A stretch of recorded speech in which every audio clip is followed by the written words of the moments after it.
हैदराबाद शहर, भले ही आज हम इस शहर को कोई कॉमन सा एक शहर ही मात्र समझते रहे हैं, परंतु अपने सीने में सबसे ज्यादा राज दफन कर अपना अस्तित्व कायम रख और अपने रूप को समय समय के साथ ढालने में महारत हासिल करने वाला ये शहर अपने कई नामों के साथ भारत का गौरव रहा है। पिछले वीडियो में मैंने कुतुब शाही टॉम्ब्स और उससे जुड़ी सारी बातें बताई हैं। जिन्होंने नहीं देखा है वो पहले उस वीडियो को देख लें, क्योंकि उसी हेरिटेज से जुड़ा है आज का ये वीडियो। दोस्तों, हैदराबाद शहर का पुराना नाम गोलकुंडा शहर था। तो आज जानते हैं क्यों इस शहर को मोतियों, हीरो और जवाहरातों का शहर कहा जाता है। इन सारी बातों को आपसे शेयर करने के लिए आज हम जा रहे हैं गोलकुंडा किला घूमने को। वैसे तो इस साइट लोकेशन पर बॉलीवुड की कई सुपरहिट फिल्मों की शूटिंग हुई है, जिसके बारे में मैं दूसरे वीडियो में बताऊंगा। तो फ्रेंड्स, चैनल को सब्सक्राइब कर लें ताकि इसका नोटिफिकेशन आपको सबसे पहले मिले। इस किले में 10 किलोमीटर लंबी बाहरी दीवारों के साथ 4 अलग अलग किले हैं, जिसमें 87 अर्धवृत्ताकार बुर्ज है और कुछ तोपों के साथ हैं। 8 प्रवेश द्वार है और 4 ड्राई ब्रिज है।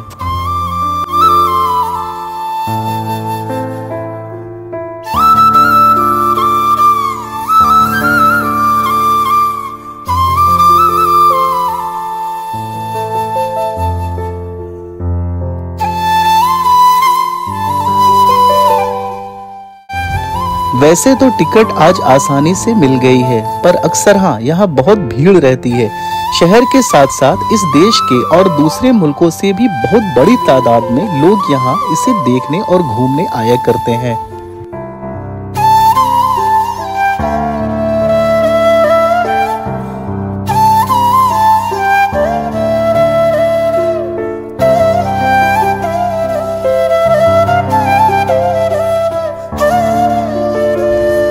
उस समय की वैज्ञानिक पद्धति कितनी उच्च स्तर पर रही होगी, इस जगह को देख आप अनुमान लगा सकते हैं। ये जगह कोई डोरबेल सा कार्य करता है।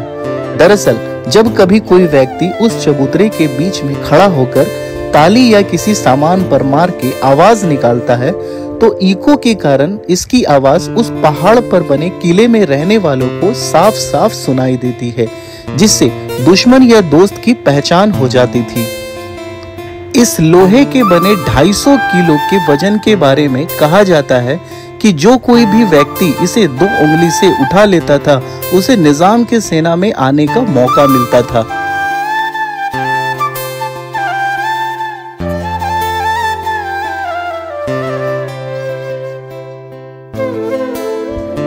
किले में प्रवेश करते ही पहाड़ों पर बने ये सुंदर से गार्डन कोई स्वर्ग से कम नहीं रहे होंगे। भले ही आज इसकी स्थिति जर्जर है, पर कहते हैं ना, खंडहर देख ये पता चलता है कि इमारत कितनी बुलंद रही होगी।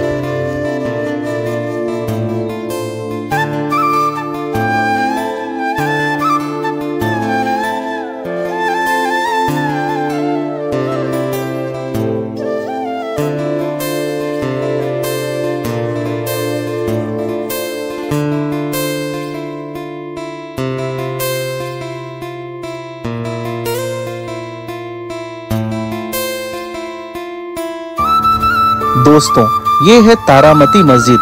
ये मस्जिद गोलकुंडा किले के बेहद खूबसूरत इमारतों में से एक है। अपने 3 तोरणों, 2 तरफ मीनारों के मध्य से छत तक जाने की सीढ़ियां और एक मचान जो 9 तोरणों पर टिकी है, इस किले की शान कही जाती है। तारामती दरअसल कुतुब शाही फैमिली के 7वें सुल्तान अब्दुल्ला कुतुब शाही के दरबार की आर्टिस्ट थी।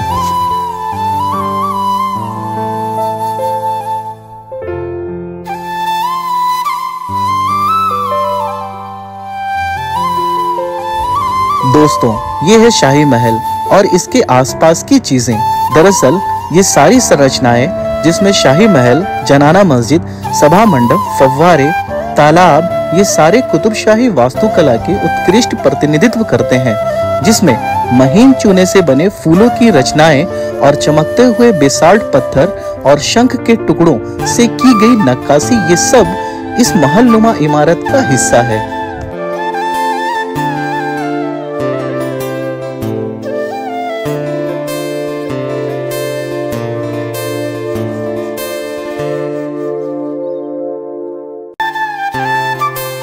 फ्रेंड्स, गोलकुंडा किला का वर्तमान रूप मतलब पत्थरों से घेराबंदी और इमारतों का निर्माण मतलब एक अभेद और सुरक्षित किले को मोहम्मद कुली कुतुब शाह ने बनवाया था।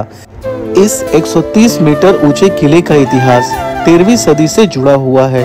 तब ये किला काकतीय राजाओं के हाथ में था और मिट्टी से बना कोई दुर्ग सा था। इस किले की थोड़ी और मजबूती का प्रयास रानी रुद्रमा देवी के द्वारा किया गया।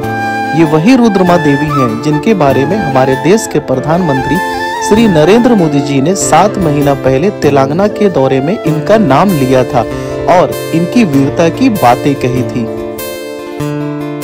उस समय इस किले को मनकल नाम से जाना जाता था। इस गोलकुंडे किले को पूर्ण शक्तिशाली और अभेद रूप मोहम्मद कुली कुतुब शाह ने दिया।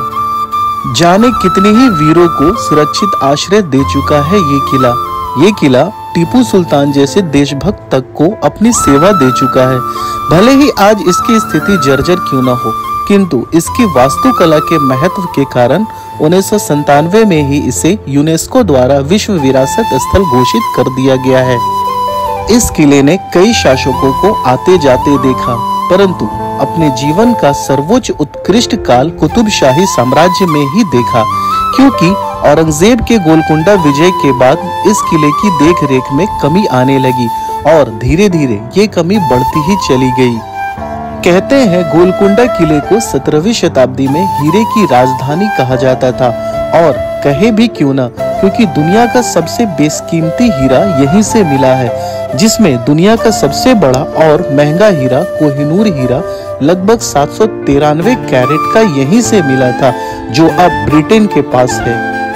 इसके अलावा ब्लू होप संयुक्त राज्य अमेरिका के पास है, गुलाबी डायरिया नूर ईरान के पास है, सफेद रिजेंट फ्रांस के पास है, ड्रेसडेन ग्रीन जर्मनी के पास है, रंगहीन ओर्लोव रूस के पास है, निजाम जैकाब भारत के पास है। अब खोए हुए फ्लोरेंटाइन येलो अकबर बादशाह के पास थी।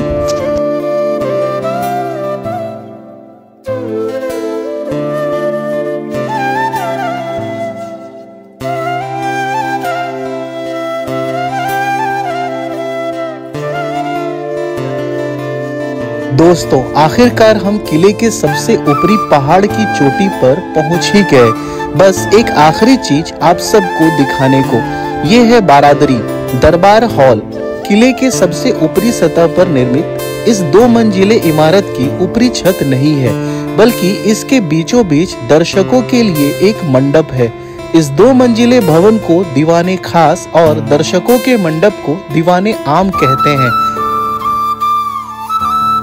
इस पहाड़ के बारे में यहाँ के लोगों में एक किंवदंती है कि ये पहाड़ एक चरवाहे का था। एक बार उसकी बकरी के पैर के ठोकर से बकरी के खूर में हीरे का छोटा सा टुकड़ा फंस गया, जिससे उस समय के तत्कालीन शासन ने पूरा पहाड़ उससे खरीद लिया।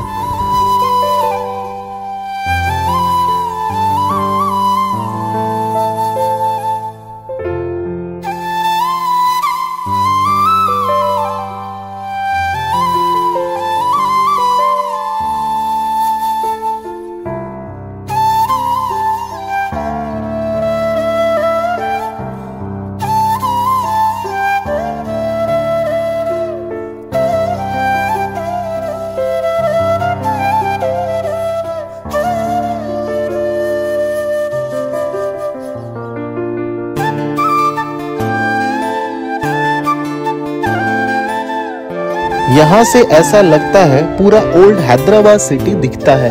इसकी ऊंचाई का आकलन आप इसे देखकर लगा सकते हैं कि गगनचुंबी इमारतें भी कितनी छोटी छोटी लग रही है। आखिरकार थक हार के इस कॉर्नर पर बैठ डूबती किरणों को देख एक पंक्ति याद आ गई। पंक्ति सुनने से पहले आप सभी से हाथ जोड़ अनुरोध है कि वीडियो को लाइक, शेयर एंड सब्सक्राइब जरूर कीजिएगा। दोस्तों, आपके सपोर्ट की अभी जरूरत है। हाँ, तो कहाँ था मैं? डूबती सूरज की किरणों को देख जब मेरी याद तुम्हें तड़पाएगी, मेरा नाम चुपके तुम दोहरा देना, देखना वो शाम ठहर जाएगी। ढलते हुए शाम के छाए तले जब भी चिड़िए शोर मचाएंगी, आंखें बंद कर मेरा नाम चुपके तुम दोहरा देना, फिर देखना वो शाम ठहर जाएगी, वो शाम ठहर जाएगी।